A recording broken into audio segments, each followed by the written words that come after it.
Living a life in full is a conversation you always wanted to have with that person who gave an amazing TED Talk, or the author of one of your favorite books, or that inspirational Olympian you always wanted to know more about. It's graduate-level conversations with those making a difference in the world and in the lives of others. This show brings you new ideas and approaches so that you can live a life in full.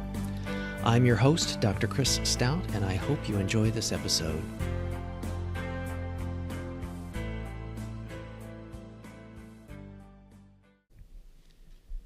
This episode of Living a Life in Full is brought to you by ATI Physical Therapy. If you need physical therapy, choose ATI.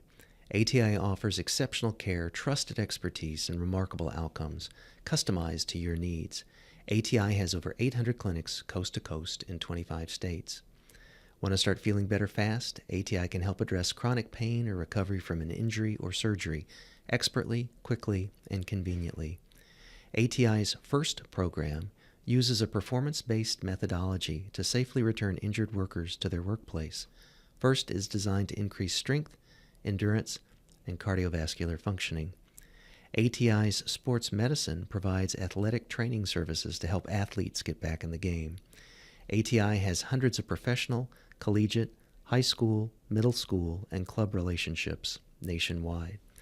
ATI also offers a variety of specialty services, including home health, hand therapy, and women's health. To learn more about ATI's advances in evidence-based practice, clinical outcomes, and their innovative new smartphone app, please visit atipt.com. Welcome to another episode of Living a Life in Full. I'm your host, Dr. Chris Stout. And I'm really happy today to have as our guest Amy Scott. She is the Nomad-in-Chief at Nomadtopia, and she's going to be telling us a variety of different kinds of things about that and about some really cool trips and things that she's been involved with. So if you're interested in traveling the world in a way that actually works, then Amy is the go-to person to answer your questions, and we'll deep dive into that in this episode. As for her bio, Amy was an editor at a travel publishing company in the San Francisco Bay Area before quitting to travel the world. She's founded Nomad Editorial to support herself financially while doing so, and she went on to create the Nomadtopia Collective, an online community to support others who are living or creating location-independent lifestyles. And she hosts the podcast Nomadtopia Radio, which I'm a big fan of, and I encourage you to listen in. Welcome to the show, Amy. Thanks, Chris. It's great to be here. Thanks. So I'm just super curious, maybe the way to best start out. Tell us about the evolution of your career or your origin story. What inspired you to travel long term? How did you start? Did you sell all your stuff? Did your family freak out? Tell us how that happened. Yeah. Well, I had a pretty traditional trajectory to begin with, I think. We took a lot of trips as a family when I was growing up, but nothing particularly out of the ordinary. A few 3-week road trips across the country, which maybe is unusual for some people, but sure. But then I went off to college, quickly dove into literature and the world of publishing and writing, and really didn't want to do anything else. So I ended up moving out to California, got a job at a publishing company, and thought I was on my way. And, life was pretty good. I wasn't one of those people who hated my job or life was miserable and I had to get out of there.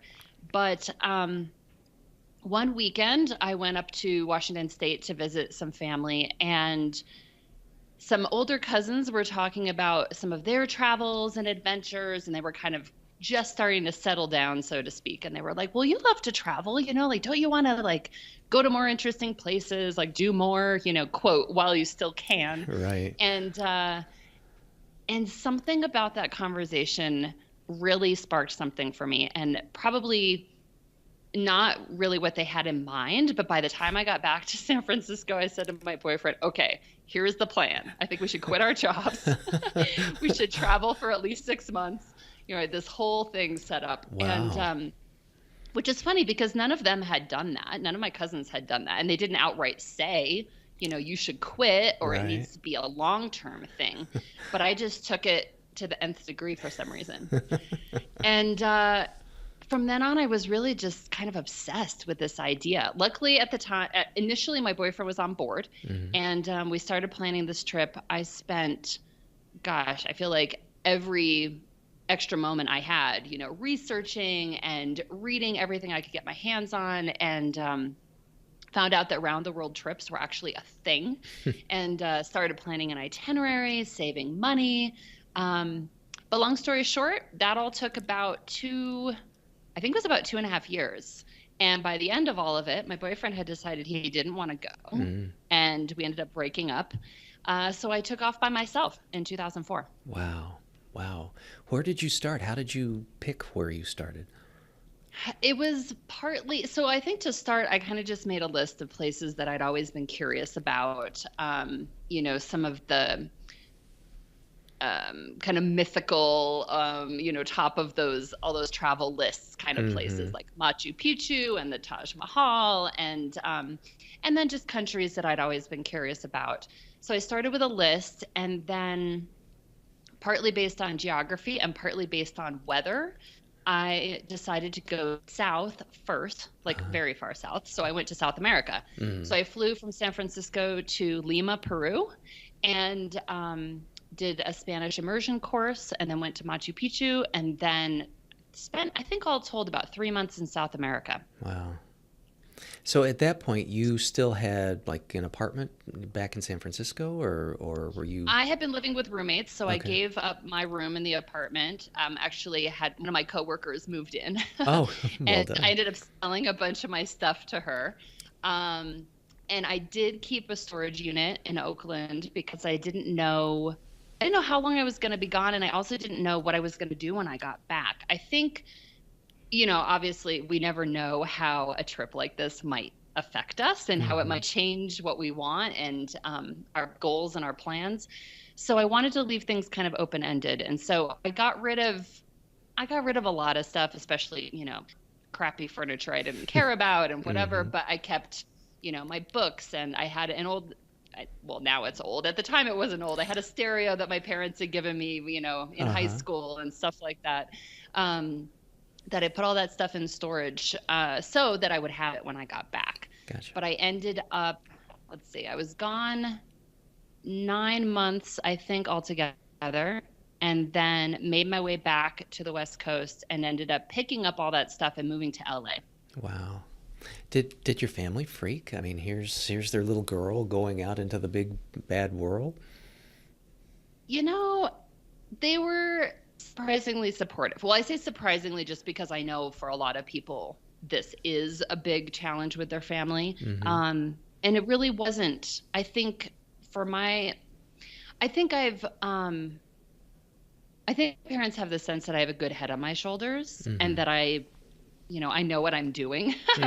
And they knew that I had saved a ton of money. They knew that this was something that was really important to me, and I wasn't taking it lightly. And so they were really quite supportive. In fact, they ended up coming to meet me in Southeast Asia on that leg of my trip.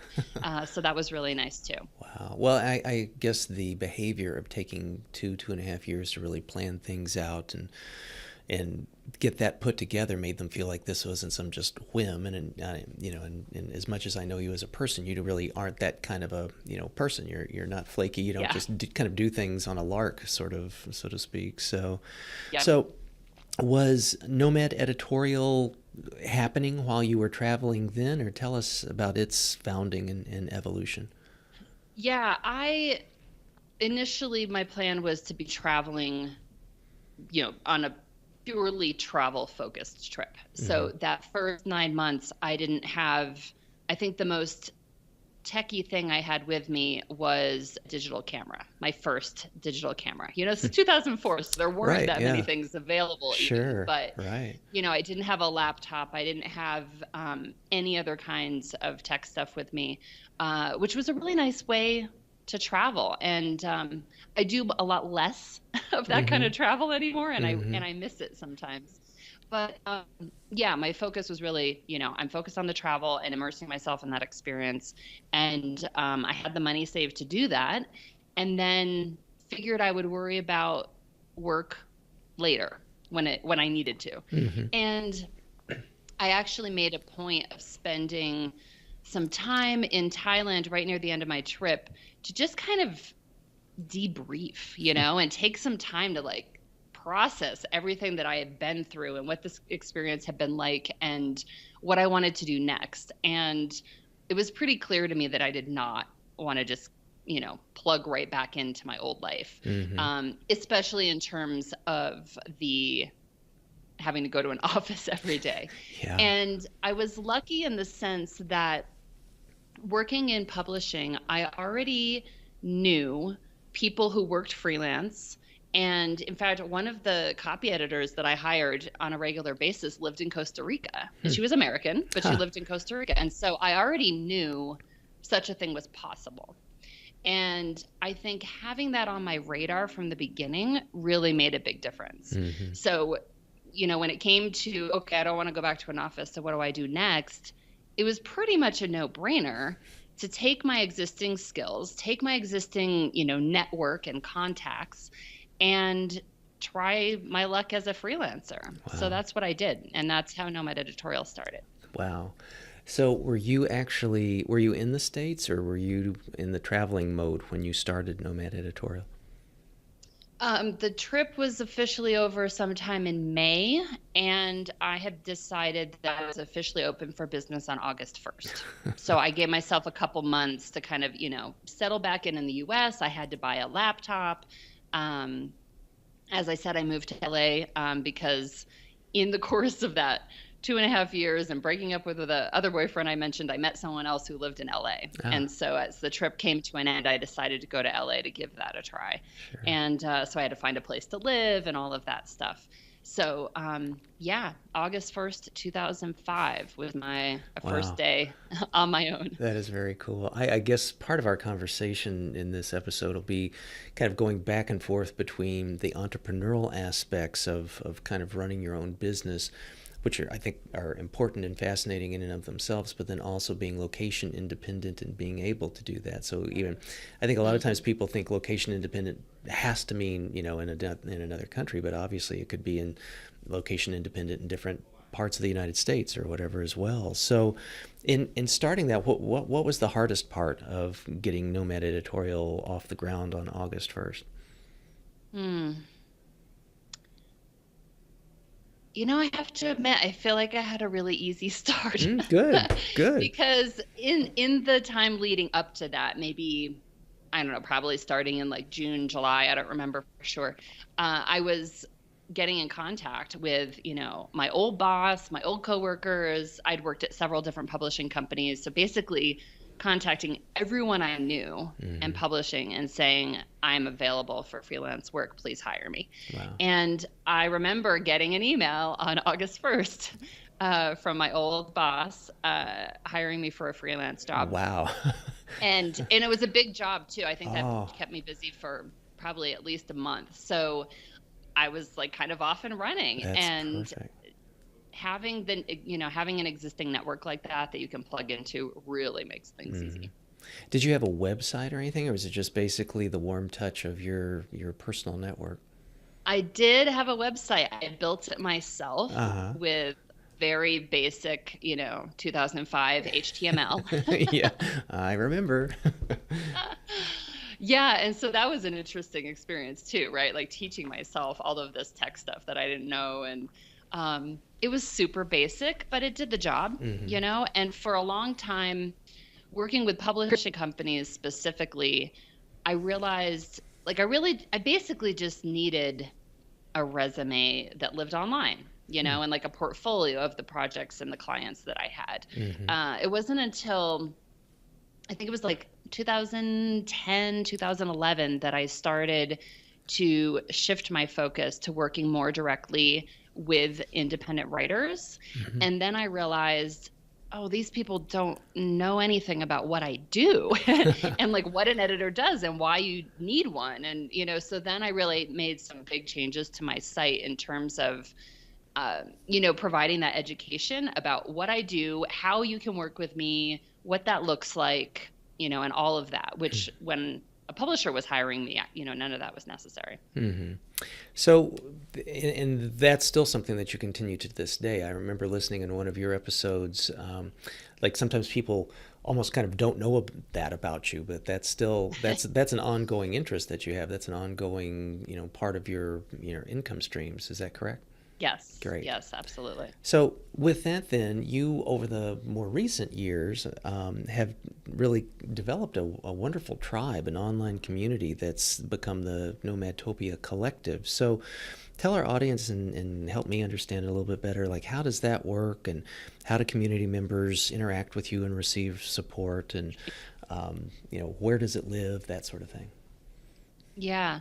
Well, to start, I'll just say that the editing was going fine and was able to support my lifestyle. But like I said, I basically just started doing what I knew how to do. Mm-hmm. And it wasn't like my life's work or like something I was, I really enjoy the work, but it's not like, it's not the only thing I'm interested in. Let's put it that way. Right. And as I spent more time, connecting with other people working online and kind of getting involved in that space, I saw a lot more people talking about like, finding your passion and, those kinds of things. Mm-hmm. And I was like, well, I don't know if editing's my passion. Like, what am I doing here? Right. And is there something else I want to do with my life?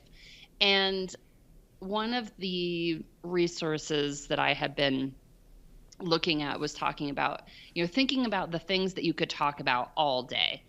And for me, one of them was just like how I was able to live my life this way, being location independent. It allowed me to move to Argentina, and then ended up meeting my husband there, traveling full time, et cetera, et cetera. And so I decided to start Nomadtopia as a place where I could share that information and my passion for this kind of lifestyle. And so that was in 2011. Wow.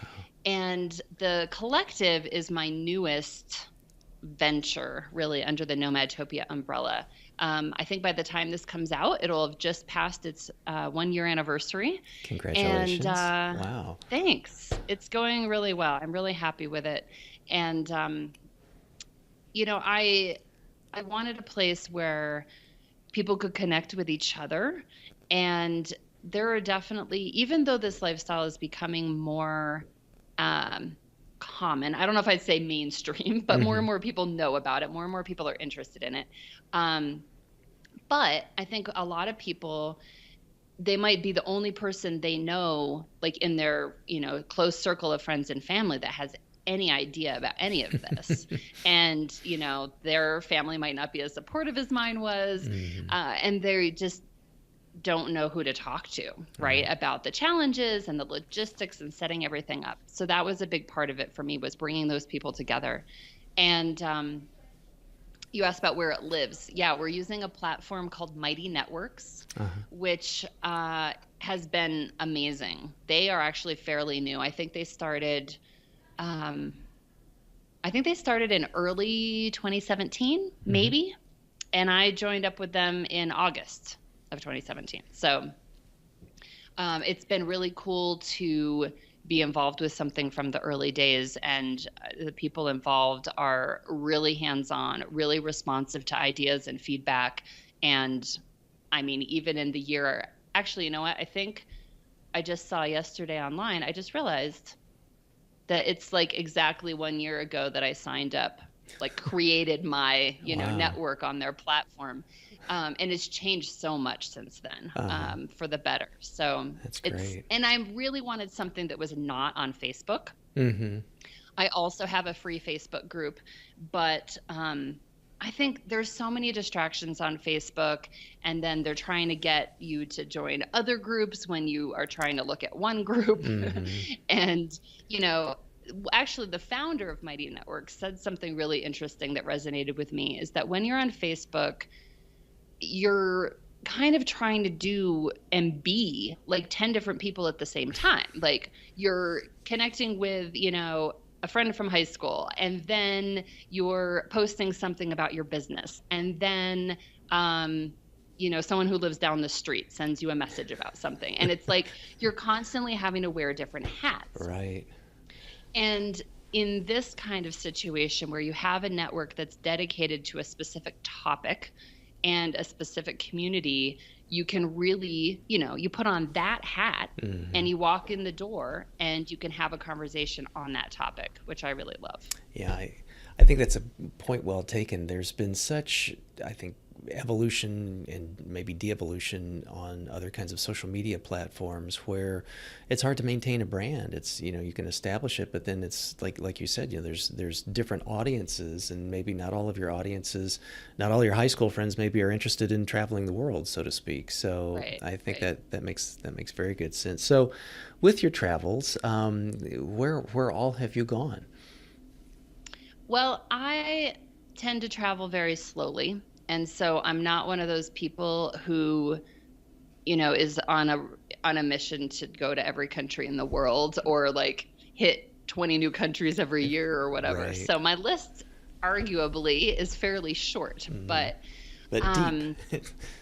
that's right, exactly. Like I've spent most of the last 3 years in Mexico. So, and even within Mexico, I haven't moved around very much. So I know a couple areas of Mexico quite well. But then like I haven't even been to Guatemala, and it's, just right there. Yeah. So Yeah. it's, let's see, where have I been? So on the round the world trip, I started in South America. I went to Peru, Bolivia, Chile, and Argentina. Then stopped back in the US briefly, and then went to India, and then to Southeast Asia. I've since been back to India, so I've been there twice, and then Southeast Asia, I've also been there twice. I've been to Malaysia, Thailand, Vietnam, Cambodia, Laos, and Indonesia, mostly Bali. Wow. And most of my Europe travel was actually in the early days, like with my family. We took a Europe trip when I was in high school. And then I took a couple, like 10-day vacations when I had a regular job, and that was all I could get. So I've been to kind of just the biggies in Right. Europe. I've been to England, France, Italy, Switzerland, Spain. I think that's it. Yeah, I think that oftentimes is the way that these things evolve. It's sort of like you do the easy ones first, and you kind of, get used to just being in some different culture that's kind of similar, but not hugely difficult to get to, and not, necessarily dicey situations with in country travel and things like that. So, Yep. most all of those trips and travels were solo too, right? It's been a mix for sure. Okay. 90% of my round the world trip was solo. Wow. I did have a couple people come meet me at different times. Actually, I think all of my Europe travel, well, except for England. England was actually part of my round the world trip. I was on my way home. But all the rest of Europe was with family or with my boyfriend. And then also more recent years, I've been to Honduras and Costa Rica and Nicaragua. Okay. Wow. So yeah, and then ended up and then Uruguay, because I ended up living in Argentina and taking lots and lots of visa runs to Uruguay. Yeah, we're going to talk about visas in South America. I've got some questions for that. So, Okay. Well, that's wonderful. And again, I think the aspect, there are those folks that are kind of running around trying to tag a country, and really, yeah, that's cool, that's fine, that's their thing. But I think the aspect of like what you're doing, which I kind of think of as, deep travel, that you really get to know the fabric of not just the country and not just the city, but like the neighborhood, the area that you're a part of, and you start to develop relationships with those people, and you go to the same market, and you see each other, you start to see, familiar faces, so to speak. And I think that's really, kind of part of that. And I guess, there's a lot of we'll get into resources and content and stuff, and we'll put a lot of things in the show notes. But like one of the things that got me started, and I guess others as well, was like Rolf Potts's book Vagabonding, and I think, Yes. yeah, Oh, that was a I good mean, one. that's sort of like the primer, for this kind of thing, and I think, as I've heard and read in other places, like, Tim Ferriss, the author of the quintessential book 4 Hour Workweek, and certainly great ones since then, I think was very much influenced by, vagabonding. And I guess one of my questions for you is, like, from your perspective of being nomadic, like, can you help, like, sort out and sift the differences between, like, being nomadic versus being location independent versus, like, what Chris Guillebeau would do with, like, travel hacking of inexpensive ways to have nice trips, those kinds of things. Or do you see them as sort of like Venn diagrams and there's little overlaps between various and sundries of those, or how do you think about those things? Yeah, that's a good question. I think, the idea of a Venn diagram, I think, is a good one because, for example, there are lots of people who are location independent, which means that they could technically work from anywhere. Some of those people don't ever go anywhere. They might not even realize that they could maybe go somewhere else, right? Like they could be a freelancer, they could just work from home for an employer, whatever the situation might be. And then from there, I think there's like subsections of the group of location independent people who do something different with that flexibility. So maybe they just take longer trips once or twice a year. Maybe they live in another country full time. Maybe they're traveling full time in their own country or abroad. So there's a lot of different things that location independence can allow you to do. And, depending on one's preferences and priorities and abilities and what have you, budget, all of these things, that can take a lot of different forms. Gotcha. So, and then there are people who are really attached to being a nomad, and like the term digital nomad in particular seems to, it's like if you say you're a digital nomad, but then you don't really travel that much, it seems that you get shot in some circles. You get shot down. They take you're not they take your union card from you. So yeah. So with like back to Tim's book, like are there certain things that perhaps you or people that are part of the collective outsource as a location independent entrepreneur? Or do you kind of all manage it yourself, or how do you deal with those? Cut out quite a bit, so I'm not sure I got the whole question. Oh, sorry. So, like, with one of the things that I think was helpful with Tim Ferriss's first book, the 4 Hour Workweek, he talked a lot about outsourcing, and I think and maybe with international entities that exist. So do you yourself, or do you know folks in your collective that also use outsourcing to help get the job done as a location independent entrepreneur, or is it more so kind of managing everything oneself? I think there's a real mix, and it really depends on the kind of work you do. I've gone through periods where I've had a virtual assistant, which is one, method of outsourcing, and times when I'm doing everything myself. And like with my type of work, especially with the editing work, I have gone through periods trying to actually subcontract some of that work and not had a lot of success with it. And so I decided specifically for that, I'm either going to do it myself or I'm not going to do it at all. So, that's the kind of thing that there are certain types of services that it works well to subcontract or outsource part of it, and others that maybe not so well. Gotcha. And it also depends on the kind of business that you want to have, I think. If you're a coach or something like that, you're probably the one providing the services, but then you can outsource, getting help with social media or with billing or with, some of the back end admin stuff. Right. Gotcha. Yeah. If you're doing websites for other people, chances are you probably did your own website. So, right. Yeah. So, I'm going to probably jump around because it's hard to kind of do this in a linear way. And I know that, so some people do like what you did. There are also some folks that became nomadic in retirement.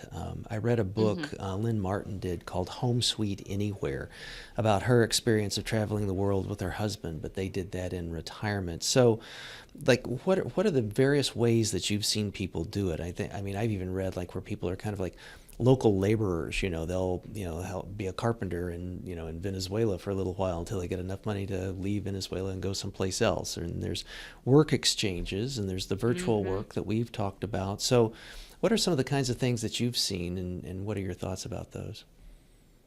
Oh, there's so many. I mean, I really feel like the possibilities are endless. Really? Yeah, I mean, really, like you said, there's things that you can do, on site in a particular location. There's stuff that you can take with you virtually. You can do it when you're retired. You can do it when you're on a sabbatical. Yeah, Okay. it's really, and then people with kids, like sometimes they're homeschooling the kids. Sometimes they put the kids in a local school wherever they are. Yeah, I feel like there's endless variations. And that's really why I started my podcast, was because, my way of doing it is certainly not the only way or the best way for everybody. And I just wanted to highlight all those different stories and all the different permutations it can take. I love that. And again, I want to give a shout out for that, because if any of the listeners are interested in hearing not just more about how, Amy has sort of cracked the code on this, but also a lot of the guests that she's had, does speak to the diversity and the different ways to go about creating a location-independent lifestyle and, world traveling and working and what have you. And in some of my research, because this is something I'm just, quite curious about and how I came upon you and your work, there's I think entities now. So I'm just going to read off a couple, a few of these and see if you've worked with any of them or have any opinions about any of them. And we'll put all the links to these in the show notes. But there's Roam.com, there's We Roam, Remote Year, Wi-Fi Tribe, Nomad House, which I think you need to hook up with, Hacker Paradise, which I don't know what their logo looks like, Remote Experience, and Terminal 3.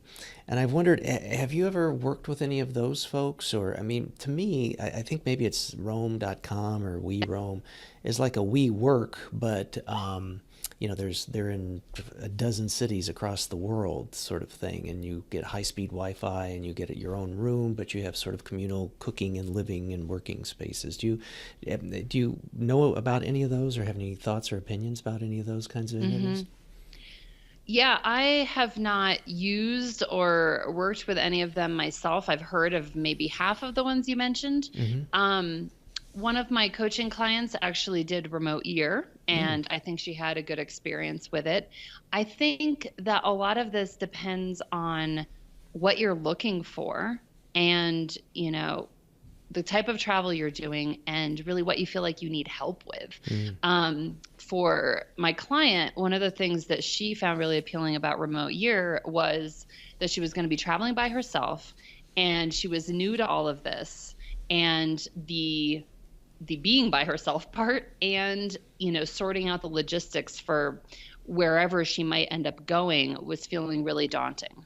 And so to her, to have the built-in community and to have all of the logistics taken care of, I think you basically just get on a plane and show up in the next location and they've got everything sorted out. Wow. You've got a place to stay and a place to work and local excursions and everything you need. Wow. And I remember also because she asked for my opinion on the whole thing, and I said, well, I will say that I would say probably my husband and I, so two people, probably have spent less in a year on, travel and housing and whatever than Remote Year costs. Oh, okay. And so for me, it seemed really expensive, but to her, she'd mostly been living in one city in the US, and to her, it was cheaper than another year in that same city in the US. That's a good so point. it's just a matter of perspective, right? Yeah. Same with Roam. I think Roam is about $2,000 a month for the membership, which then allows you to go to any of their places. And we have never spent $2,000 a month on accommodations. So it's and I think part of the reason it costs that much is because they have mostly been focused on expensive cities. I know they have one in London, they have one in Miami. I don't know if they have one in New York, but I wouldn't be surprised just based on the, Sure. They're kind of going for think. a bit of a more upscale market. And so in those places, $2,000 a month is probably a phenomenal deal. Right. And I will also say, for us, again, now traveling as a couple, I don't really want to be in a shared house with a bunch of other people, when we can just Right. get our own, Right. There are certainly benefits in terms of just, meeting other people and so on, but I wouldn't want to do that kind of on an ongoing basis, Right. I think, So I think maybe it's better for solo yeah. travelers. I don't know. Well, you raise a good point because in those kinds of entities, perhaps it's the peace of mind of saying, hey, I'm going to be, solo traveling, and I can kind of, prime meeting my tribe coming to these kinds of things, or I can have almost kind of a turnkey concierge experience because I don't have the time, or maybe that's not in my skill set to do the kind of planning, Amy, like you and your husband do. That's almost second nature to the kind of the fabric of who I think you are. So, Hmm. it is nice that if people do have that kind of desire, rather than just kind of having a bad experience or floundering around trying to do something that perhaps they're not capable of or comfortable of doing, it gives them an option. But I think to Yep. your point, when you kind of do this over time and you kind of learn some of the methods and approaches and ways that you really can get 11 cents out of every dime, kind of thing. Hmm. So I think that's fantastic. So this is a good segue. So let's start to combine a little bit of the Nomadtopia lifestyle of travel with the Nomad Editorial of business. So, like, Hmm. do you have a standard contract that you use for your freelance work, or do you have one that you use for, like, because I believe you do house sitting or have in the past? How do you manage those kinds of things? Do you have something like you send to somebody and they commit to it, and how does the nuts and bolts Hmm. of contracting work for you? Yeah, for editing, I definitely have a standard contract I use with clients, outlines all the terms, the scope of the project and due dates on my part and for payments and all of that. So yeah, it just keeps everybody on the same page and understanding what the plan is. Good. And are all of the gigs that you've had been with people that are in the United States, or have you ever done editorial work for someone in Argentina, so to speak? And do you need a different contract in a different country? Yeah, I would say the vast majority of my clients have been in the US. Okay. I've worked with some Americans who have been in other countries. Mm-hmm. And then also some, yeah, and just people from different countries. I have a client right now. The company is based in Germany. I think the founder might be from Argentina. I've kind of lost track. Right.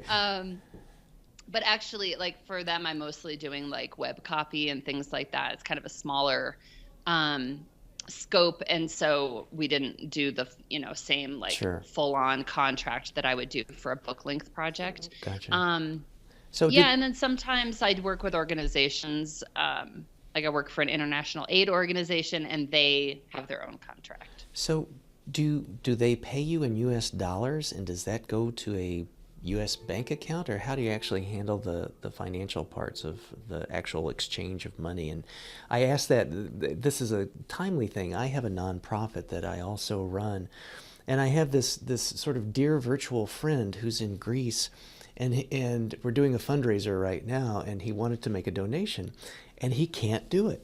And I thought, oh, I'm going to ask Amy about this. How does that work? With it, like, if you have a Argentinian fellow in Germany that wants to pay you in U.S. dollars to your bank account in L.A. or something, how does a person manage all that?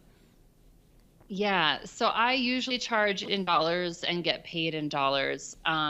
There are a few exceptions. Actually, a company that I'm an affiliate for, they send payments from Australia. Oh, But PayPal is amazing, and like things just show up, in the proper currency. Like I don't know what happens on the other wow. person's end. Uh-huh. Yeah, like the German client, they pay me via PayPal, Oh, and okay. I get the amount of money I asked for, and it's all fine. Um, Wow. there are some other services that, depending on where each party is located, can be useful. There's one called TransferWise, Uh-huh. which I've done to get payments from people in Europe. They mostly work in dollars, euros, I think pounds and maybe Australian dollars, but they've been expanding their currency list. And then my husband is from Argentina, and most of his clients are in the US. And he usually uses either PayPal or another service called Payoneer, which again basically allows him to be able to access, like the client pays in dollars, and then he can access that, in pesos or however he needs the money. So do you bank out of, like, do you have a bank account in Mexico? Do those US dollars come and get converted to Mexican pesos, or do they go to a US bank via PayPal, or how do you deal with that? Yeah, my business is based in the States, and all of my payments go to a US bank account. And really, it depends a little bit on the country, but in my experience, unless you have residency in a country, it's very hard to get a local bank account. Right. And I do not have residency in Mexico.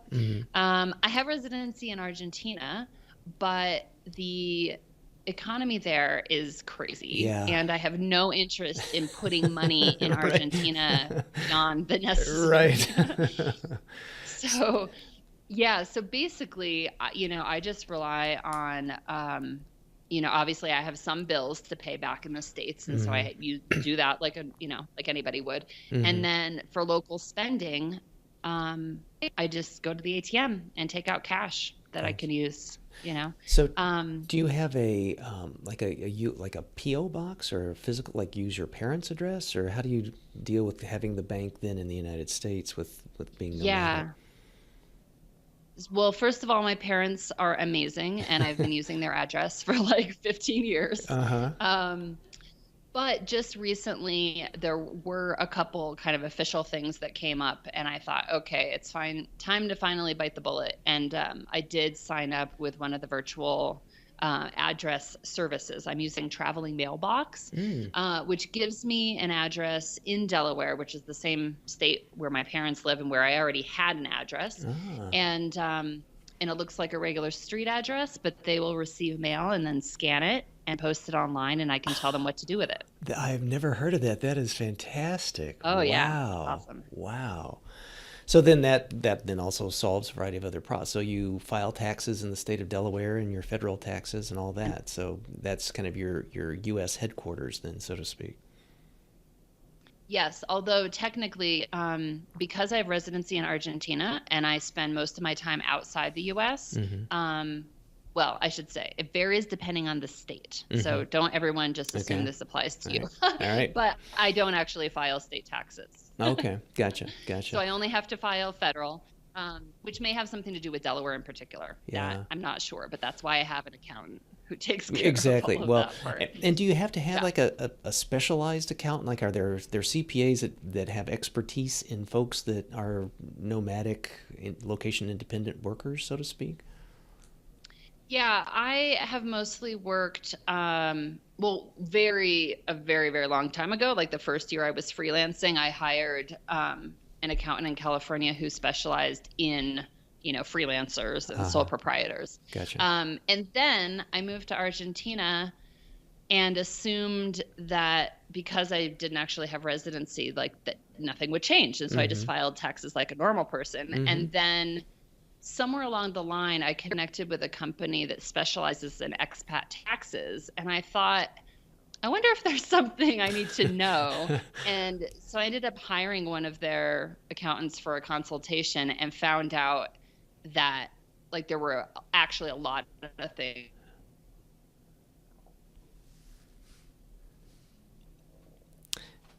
Gotcha. Of taxes to take advantage of some of these things that I never knew about. And since then, I've always worked with somebody who specializes in expat taxes who can help me with all of that. Right.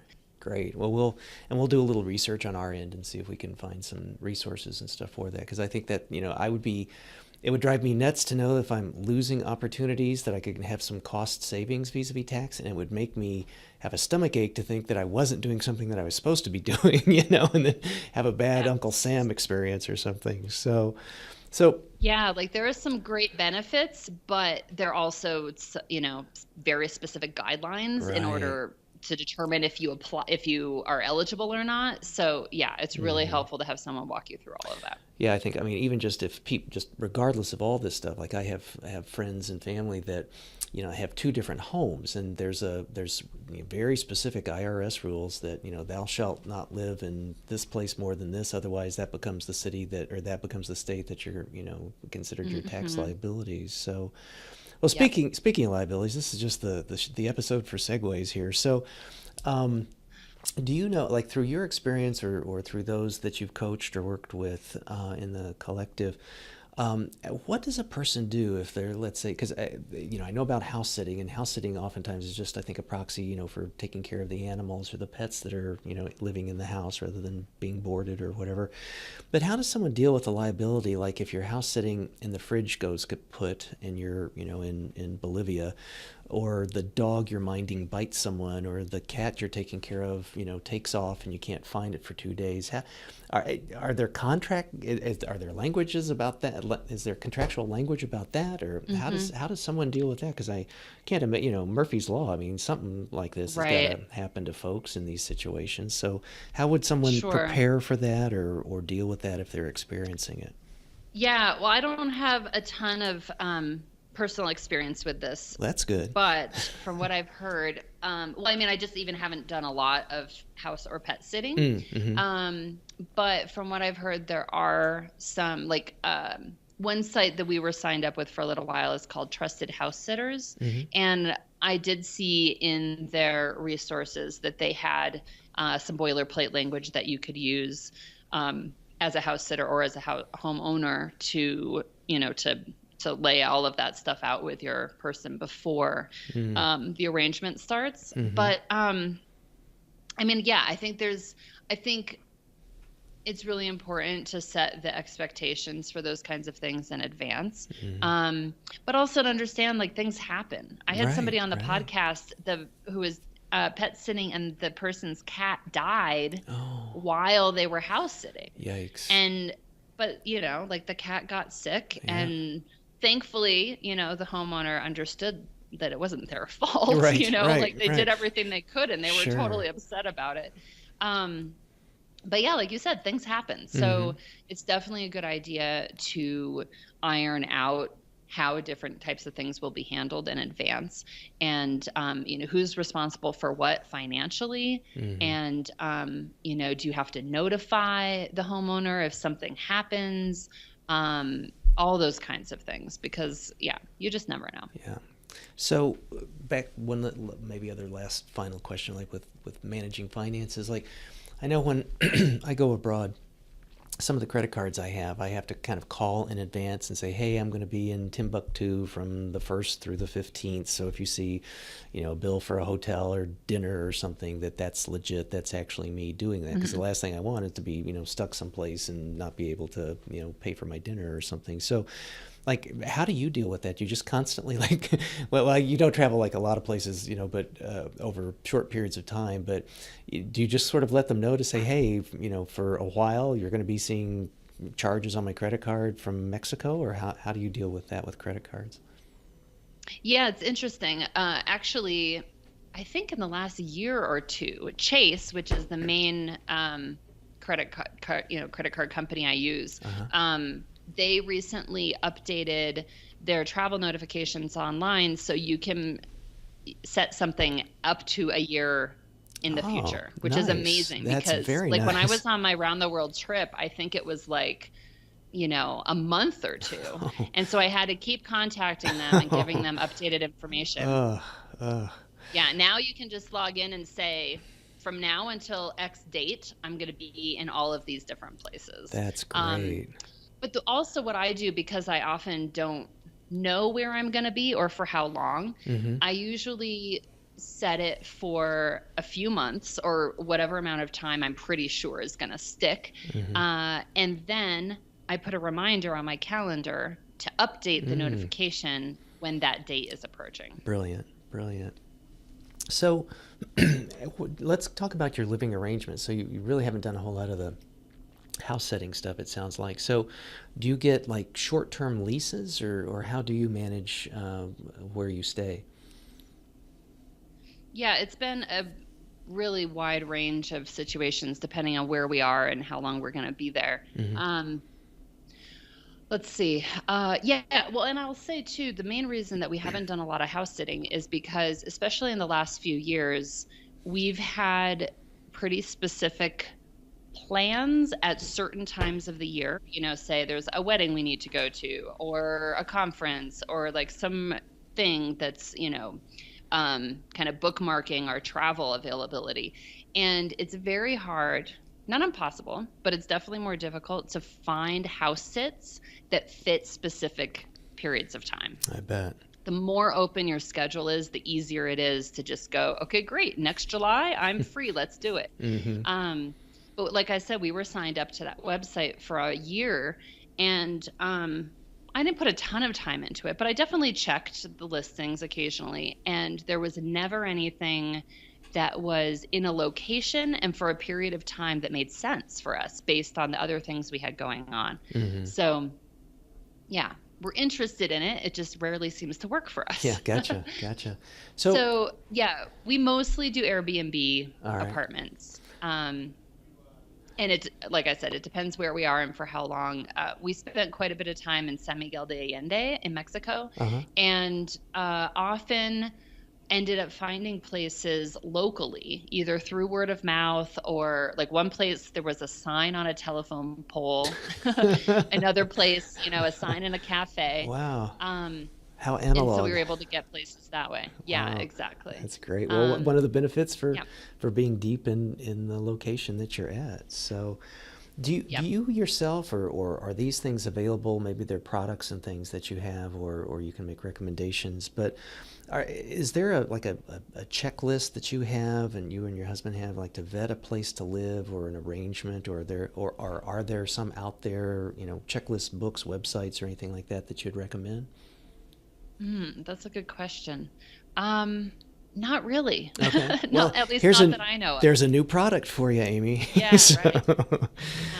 How is it that how do you handle like medical or dental needs, or prescriptions and things like that? Do you just sort of, I know that pharmacies are much different in other countries than what they are in the United States, but how do you manage those kinds of things?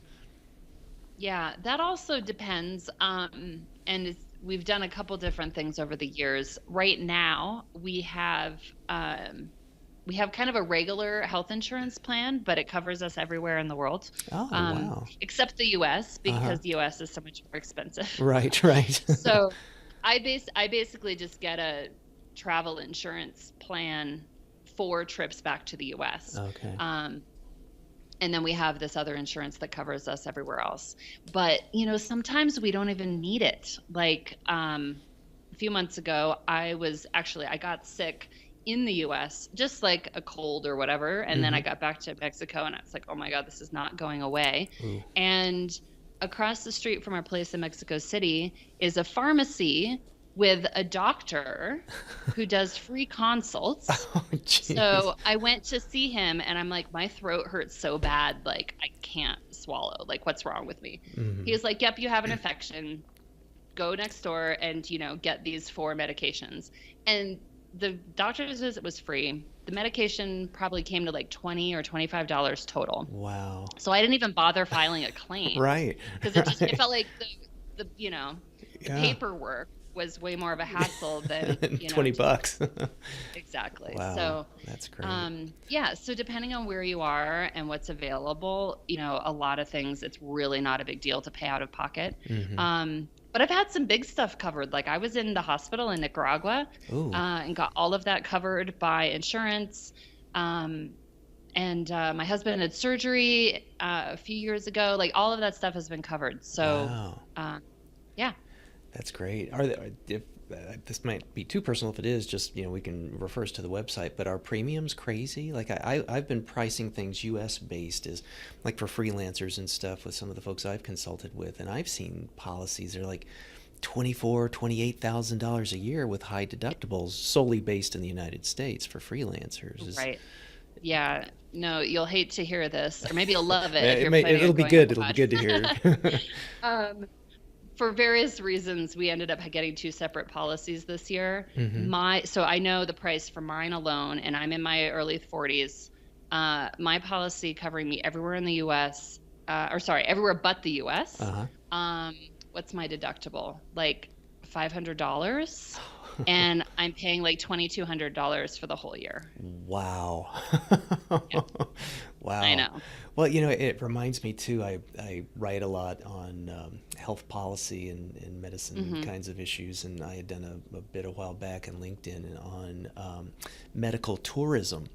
And the fact, like that people will oftentimes, have a knee replaced in Bangkok and, spend a week there in a 5-star hotel recovering, and pay, less for the whole thing out of pocket than what their, deductible and co-pays would have been had it been done, in their hometown in the United States. So, gosh, well, and that's good. We will look up resources for that too, because I think that's obviously a big hurdle for a lot of folks. Because I would have known that this existed, and I would have just generalized, oh gosh, it's got to be this is a rate limiting factor to folks that are doing freelance, no matter where it is that they're doing it. So.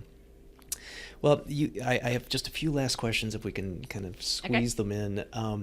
Like we had talked earlier about visas and things like that. I was just recently in Nigeria, first part of this year, and I tell you, that was one of the hardest visas for me to get. They wanted me to go I'm in Chicago, they wanted me to fly to Washington, D.C., to the consulate there so they could interview me, because I'd already submitted all my paperwork and everything else. And I was like, I must be misreading this email, and then I called them, and nope, that was kind of what they wanted. Wow. And part of another complication, this is more South America relevant, but my daughter and I went to Brazil some years ago, and it was before she was 18.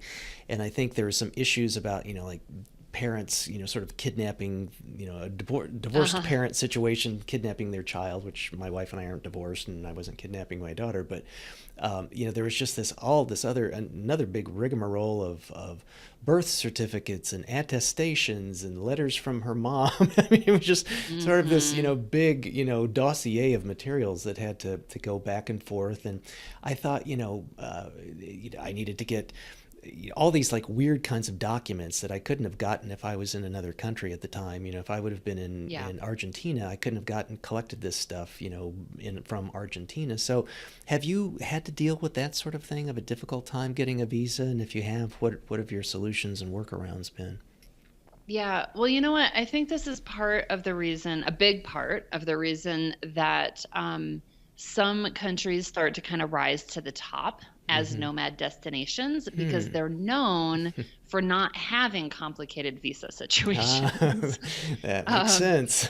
Yeah, like when we first went to Southeast Asia a couple years ago, we knew a handful of countries we wanted to go to, but Thailand, for example, was in the process of changing. Yeah, their rules have actually changed quite a bit in the last few years. At the time, I think I would have gotten 30 days on arrival, and we kind of felt like we needed some more time to just kind of figure out where we wanted to be and what was what.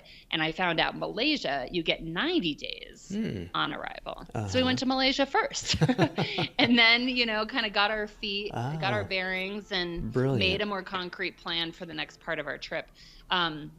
Mexico, you get 6 months on arrival.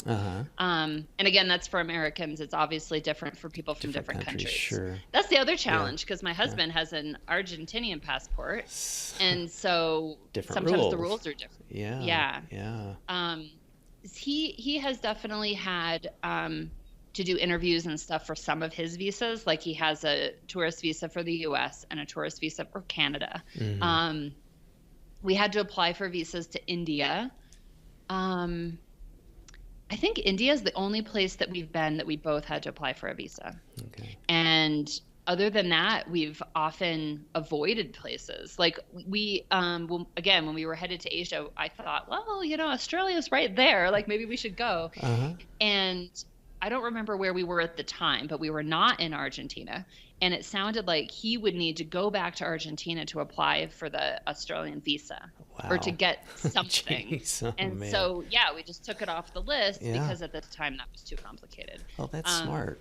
So it definitely takes some planning and, researching what the requirements are for different countries that you want to go to, and, based on the passport that you travel with. And yeah, but it's, it's doable. It just takes some fancy footwork sometimes to figure out how you're going to do it. I really like your Malaysia hack. I mean, that was brilliant. Just say, okay, let's get our feet underneath ourselves here. And then we don't have a time pressure. We can then kind of figure out what's what. And then maybe, that period of time in Thailand will be sufficient. So that's great. Yeah. So are there any essentials that you travel with? Is there any have to take alongs no matter where, no matter what? Well, the laptop is the, sure. the obvious one. That's right. And let's see, everything else is, feels kind of debatable depending on the situation what where you're I'm doing. going. Yeah, exactly. There are plenty of things that are handy, but I feel like that's actually a good thing. I think a good reminder for us sometimes when we start to get, our bag gets too heavy or we start to get too attached to something, is to remind ourselves that really you could get by without most of it. Yeah. But of course I've got my microphone for podcasting. I've got a laptop stand and an external keyboard because my neck and my shoulders will kill me otherwise. Right. So there's things like that make everything better. Yeah. But arguably, like I have traveled without them, right? Like I don't need them. Right. It doesn't ruin the trip or something. Yeah. Yeah. But especially for longer term, it's good to have. Yeah. My wife and I are both kind of in this phase now of trying to simplify and travel lighter and live lighter, so to speak. But is nomadic travel simplifying or complicating? I remember you said you were frustrated with something and Roberto said to you, well, you've chosen this. There are some kinds of complications, but all on the pros and cons of things. What are your thoughts about that? That is such a good question. Yeah, I've definitely had times when, we've been dealing with bureaucracy or dealing with some annoying banking situation or whatever. I mean, when you don't tick the boxes of how people are supposed to do things, it definitely can make things complicated. Yeah. Like people say, well, where do you live? And it's like, oh, well, technically I don't live anywhere, but that's not the right answer. Right. So you've got to just find a way to like make yourself fit when you don't. Yeah. So it's definitely a hassle, but you know what? I think too about a lot of the hassles of so-called normal life that I dealt with, when I lived in one place. I mean, there's always bureaucracy and annoying things to deal with, and they may be different for our kind of life. But you can't avoid it entirely unless you're literally going to go like live in a cave somewhere. Right. And yeah, so, it gets frustrating sometimes, but at the end of the day, I feel like it's worth it. Yeah, good. Well, last couple of questions. This is a very personal one. My daughter seems to have inherited the travel gene, and she's been a great travel companion. She's done a lot of independent travel and things herself. Do you have any tips for a younger person, like for studying abroad? Are there really good ways to book travel, or how do you vet a hostel to know if it's safe, or whatever, especially if it's a single woman traveling solo? Yeah, that's a good question. Well, first of all, in terms of studying abroad, there are a ton of amazing programs, and obviously you can do it, like through the college you're already going to, but then also I've been hearing, actually I interviewed a guy on the podcast a couple of years ago who had a company helping people study abroad in Germany, because even foreigners can study for free in Germany. Oh, huh. And most of the classes are in English. Wow. So like that's just one example, but there are definitely opportunities like that out there, which can be, I'm like, wow, I wish I'd known about that, back in the day, because that stuff can really be an amazing opportunity if you do some research and take advantage of it. In terms of hostels and stuff, yeah, that was something that I definitely struggled with on my round the world trip. There are I don't even remember how I found places back then, because I feel like there wasn't a lot of online booking. I don't remember. But Yeah. these days, there are a lot of great websites that you can use and that have user reviews. Okay. So one we've used, and they don't have just hostels, or they have hostels sometimes that have private rooms or whatever. One that we've used is called hostelworld.com. All right. And yeah, they've got, user reviews of places, and that one, and I think maybe booking.com also, they search or you can filter reviews based on the type of traveler. And I think Hostel World, you might have the option to actually search for reviews from other solo women travelers. Excellent. Oh, that's great. Well, we will definitely get those added in the show notes, and I'll definitely talk to my daughter about those. So that's Cool. awesome, Amy. Thank you. So last bits, any other closing pieces of advice you have for listeners who are considering being location independent? Good question. Let's see. I'm trying to think what we haven't touched on.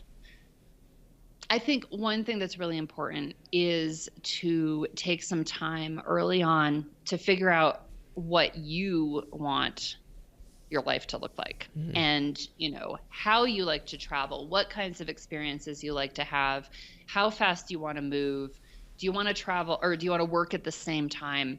All of these things can make a big difference, one in just your general happiness level, Sure, but right. also in the things that you need to plan and set up in advance.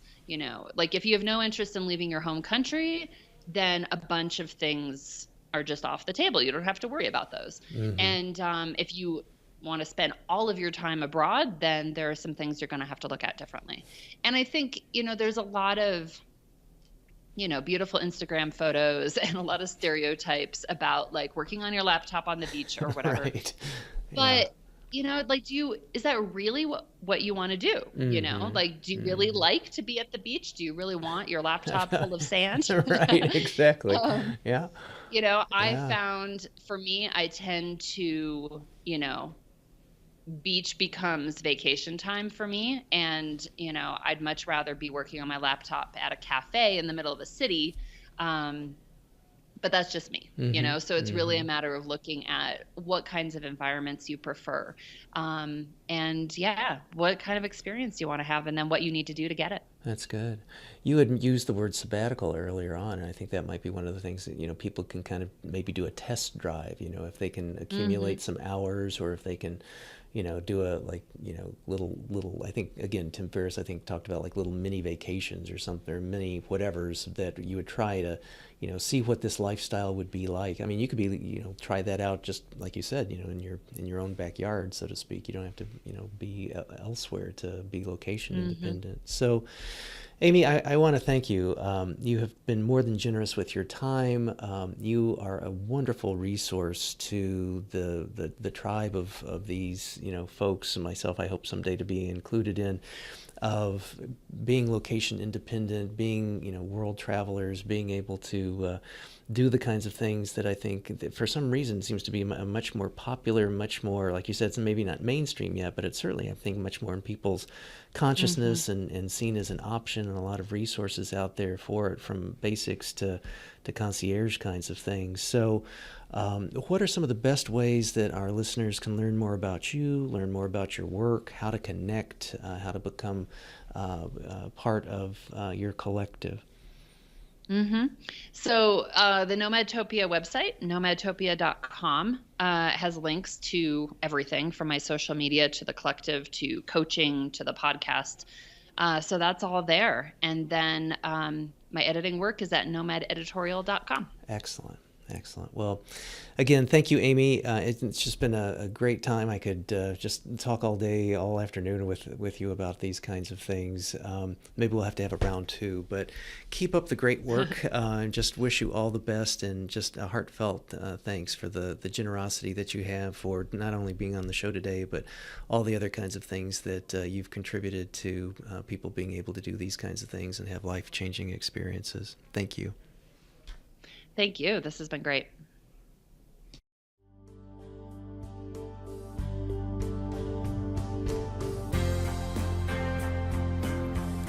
Living a Life in Full is a production of Stout Media, a subsidiary of Gordian Knot, LLC.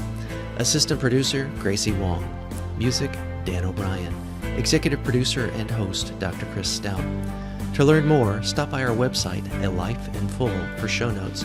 And please recommend us to your friends and subscribe on your favorite platform. And as for the obligatory disclaimer, this podcast is for general information uses only and does not constitute the practice of psychology, medicine, nutrition, or other professional healthcare services, including the giving of medical or psychological advice. No doctor-patient relationship is formed.